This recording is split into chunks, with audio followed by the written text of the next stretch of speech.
अस्सलाम वालेकुम नाज़रीन, मैं मोहम्मद असलम हुसैन सियासत की आलमी ख़बरों में आप सबका इस्तकबाल करता हूँ। अक़वाम मुत्तहिदा की जनरल असम्बली ने इस्लामोफोबिया के खिलाफ आलमी दिन के मौके पर इस्लामोफोबिया से निपटने के लिए उठाए जाने वाले इक़दाम से मुतालिक करारदाद का मसूदा मंजूर कर लिया। इस हवाले से रायदही में 115 मुस्बित और 44 गैर फैसला शुदा वोट पड़े हैं।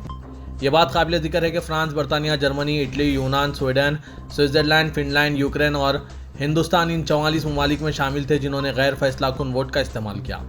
मंजूर किए गए फैसले में मजहबी अदम बर्दाश्त, मुसलमानों के खिलाफ दुश्मनी बशमुल मुक़द्दस कुतुब और मकामात के साथ साथ हर किस्म के मीडिया में इम्तियाजी सलूक, तशद्दुद और मजहबी मुनाफरत की हौसला अफजाई करने वाली इशातों और पोस्ट की मजम्मत की गई। करारदाद में अक़वाम मुत्तहिदा के सेक्रेटरी जनरल एंटोनियो गुटेरेस ने इस्लामोफोबिया से निपटने के लिए अक़वाम मुत्तहिदा का खुसूसी नुमाइंदा मुकर्रर करने की दरख्वास्त की गई और रुकन ममालिक से बशमुल क़ानूनी और सियासी इक़दामात मुसलमानों के खिलाफ मजहबी अदम बर्दाश्त और तशद्दुद से निपटने के लिए तमाम ज़रूरी इक़दामात उठाने का मुतालबा किया गया। 2022 में 15 मार्च को अक़वाम मुत्तहिदा की जनरल असम्बली में इस्लामी ताउन तंजीम के नाम पर तुर्की और पाकिस्तान की जानिब से पेश करदा बिल के ज़रिए इस्लामोफोबिया से निपटने का आलमी दिन करार दिया गया था। अमेरिका का कहना है कि इसने हमास की जंग बंदी की नई तजवीज़ का मोहतात और मुस्बित तरीके से खैर मकदम किया है और ये तजवीज़ इस मसूदे से मुताबिकत रखती है जिस पर वो काम कर रहे हैं। व्हाइट हाउस के कौमी सलामती के उमूर इत्तलात के मुशीर जॉन कर्बी ने अपनी रोज़ाना प्रेस ब्रीफिंग में सहाफ़ियों को गाज़ा की ताज़ा तरीन सूरत हाल से आगाही कराई। जॉन कर्बी ने हमास की तरफ से पेश की गई जंग बंदी की मौजूदा तजवीज़ के बारे में कहा कि यह तजवीज़ इस मुआहदे की हुदूद में है जिस पर हम गुज़िश्ता चंद माह से काम कर रहे हैं। उन्होंने बताया कि एक और वफ्द कतर जा रहा है और आर्जी जंग बंदी के लिए कोशिशें तेज़ हो रही है जो एक तसल्ली बख्श पेशरफ्त है और हम जल्द अज जल्द जंग बंदी तक पहुँचने की उम्मीद करते हैं। जब यह अमल मुस्बित सिमत में आगे बढ़ रहा है तो हम एहतियाती तौर पर इसमें पूरी उम्मीद हैं, लेकिन इसका यह मतलब नहीं कि काम खत्म हो गया है। हमें इस अमल में आखिर तक शामिल रहना चाहिए। जॉन कर्बी ने कहा कि जंगबंदी मुआहदे के क़याम से यरगुमालियों की रिहाई और गाज़ा में फौरी इंसानी इमदाद पहुँचाना मुमकिन होगा। अमेरिकी वज़ीर ख़ारजा एंटनी ब्लिंकन ने भी कहा कि हम इजराइल और हमास की तरफ से पेश करदा जंगबंदी की तजावीज़ के दरमियान तफरीक को ख़त्म करने के लिए काम कर रहे हैं। ब्लिंकन ने यह बात वायना में अपने ऑस्ट्रेलियाई हम मनसब अलेक्जेंडर शिलबर्ग से मुलाकात के दौरान कही। बताया गया था कि हमास की जानिब से गाज़ा में जंगबंदी के लिए सालिसों को पेश की गई तजवीज़ 3 मराहिल पर मुश्तमिल है जिनमें से हर एक 6 हफ्तों पर मुहित है। फ़लस्तीनी सदर महमूद अब्बास ने जुनूबी गाज़ा के रफ़ा शहर में फ़ौजी ऑपरेशन शुरू करने के इजरायली हुकूमत के फैसले के खिलाफ खबरदार किया है। फ़लस्तीनी खबरसां ANC वफ़ा की जानिब से शाया एक बयान में सदर फ़लस्तीन ने गाज़ा के अवाम की मुश्किलात में इजाफा करने वाली ऐसी ख़तरनाक जारियत को रोकने के लिए आलमी बरादरी से फौरी मुदाखलत की अपील की। महमूद अब्बास ने किसी भी नकल मकानी को मुस्तरद करने की तस्दीक की और जारी जंग को रोकने और गाज़ा पट्टी से इजरायली अफवाज के इनखला की ज़रूरत पर जोर दिया जिससे इजराइल को बैनुल-अक़वामी तजावीज़ पर अमल दरामद करने का पाबंद किया जा सके। इजरायली वज़ीर आज़म के दफ्तर के एक बयान के मुताबिक वज़ीर आज़म बेंजामिन नेतन्याहू ने रफ़ा शहर में फ़ौजी ऑपरेशन के मंसूबे की मंजूरी दे दी है। नेतन्याहू ने इससे कल फ़ौज से कहा था कि वो रफ़ा शहर में फ़ौजी ऑपरेशन के लिए दोहरा मंसूबा तैयार करें जिसमें आम शहरियों का इनखला और हमास के लोगों का ताक़ुब शामिल था। तकरीबन 14 लाख फ़लस्तीनी जिनमें से अक्सरियत बेघर अफराद की है रफ़ा शहर में पनाह लिए हुए हैं। इस्लामी ग्रुप हमास ने फ़लस्तीनी सदर महमूद अब्बास की तरफ से एक इत्तेहादी और सरकर्दा कारोबारी शख्सियत के वज़ीर आज़म के तौर पर एक तरफ़ा ओहदे पर तनकीद की है जिसमें फ़लस्तीनी अथॉरिटी में इस्लाहात और गाज़ा की तामीर नौ में मदद का मैंडेट है। मोहम्मद मुस्तफ़ा की तकर्रुरी मकबूजा फ़लस्तीनी इलाकों की गवर्निंग बॉडी की बहाली और मकबूजा मगरबी किनारे में जहां वो मुकीम है वहां गवर्नेंस को बेहतर बनाने के लिए बढ़ते हुए दबाव के बाद अमल में आई है। हमास ने कहा कि यह फैसला इससे मुशावरत के बगैर किया गया। हालांकि हाल ही में मॉस्को में हुई इजलास में महमूद अब्बास की फ़तह तहरीक ने भी शिरकत की थी जिसमें फ़लस्तीनियों की सियासी उमंगों को कमज़ोर करते हुए तवील अरसे से जारी तकसीम को ख़त्म किया गया था। हमास ने एक बयान में कहा, हम इस तर्ज अमल को जारी रखने के लिए अपनी तरदीद का इजहार करते हैं जिसने हमारे लोगों और हमारी कौमी मकसद को नुकसान पहुँचाया है और इसे मुसलसिल नुकसान पहुँचा रहा है। इजराइल की जानिब से गाज़ा में बेगुनाह फ़लस्तीनियों के कत्लेआम का सिलसिला जारी है। ऐसे में इजराइल की जानिब से मस्जिद अक़सा के अतराफ आहनी बाउंड्री नस्ब करने की कोशिश की गई है। बैनुल-अक़वामी ख़बरसां इदारे की रिपोर्ट के मुताबिक ऑर्गेनाइजेशन ऑफ इस्लामिक कोऑपरेशन ने बाउंड्री की तनसीब और आमद और रफ्त महदूद करने की इजरायली कोशिशों की सख्त मज़म्मत की है। दूसरी जानिब इजरायली वज़ीर आज़म ने हमास की जंगबंदी की पेशकश को मुस्तरद करते हुए रफ़ा शहर पर जारियत को जारी रखने का अहद किया।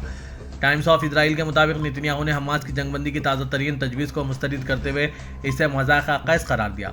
اسرائیل کی جنگی کابینہ کے اجلاس کے بعد جاری کردہ ان کے دفتر کے ایک بیان میں کہا گیا ہے کہ اسرائیلی فوج غزہ کے جنوبی ضلع رفح شہر پر حملہ کرنے کی تیاری کر رہی ہے، جہاں تقریباً 14 لاکھ فلسطینی موجود ہیں، جن میں سے زیادہ تر بے گھر ہو چکے ہیں، اب پناہ گزین میں مقیم ہیں۔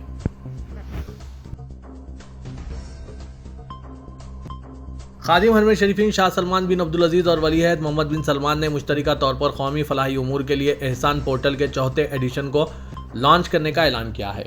شاہ سلمان بن عبدالعزیز نے 40 ملین جبکہ ولی عہد شہزادہ محمد بن سلمان نے 30 ملین ریال کا عطیہ پورٹل کے فنڈ میں جمع کرایا۔ اخبار 24 کے مطابق فلاحی امور کے لیے قائم کیا جانے والا احسان پورٹل کے ذریعے مملکت میں فلاحی سرگرمیاں کی جا رہی ہے۔ قومی فلاحی مرکز احسان نگران کمیٹی کے سربراہ ڈاکٹر ماجد عبداللہ قصبی نے شاہ سلمان بن عبدالعزیز اور ولی عہد کی جانب سے عطیہ پر ان کا شکریہ ادا کیا۔ انہوں نے بتایا کہ احسان پورٹل کے تیسرے ایڈیشن میں 760 ملین ریال عطیات جمع ہوئے تھے، جن سے 3,98,000 افراد مستفید ہوئے۔ عالمی سطح پر احسان پورٹل کو موصول ہونے والے عطیات نے گینیز بک میں بھی ریکارڈ قائم کیا تھا۔ گزشتہ سال صرف 27 رمضان المبارک کو 24 گھنٹے کے دوران سب سے زیادہ عطیات موصول ہوئے تھے۔ واضح ہے کہ احسان پورٹل کے ذریعے ماہ رمضان میں سرکاری سطح پر عطیات وصول کیے جاتے ہیں۔ اس حوالے سے ٹول فری نمبر کے علاوہ مشترکہ بینک اکاؤنٹ اور پورٹل کی سہولت بھی موجود ہے، جس کے ذریعے اہل خیر حضرات عطیات ارسال کر سکتے ہیں۔ سعودی وزارت خارجہ نے اقوام متحدہ کی جنرل اسمبلی کی اسلام دشمنی سے نمٹنے کے اقدامات کے حوالے سے قرارداد کی منظوری کا خیر مقدم کیا ہے۔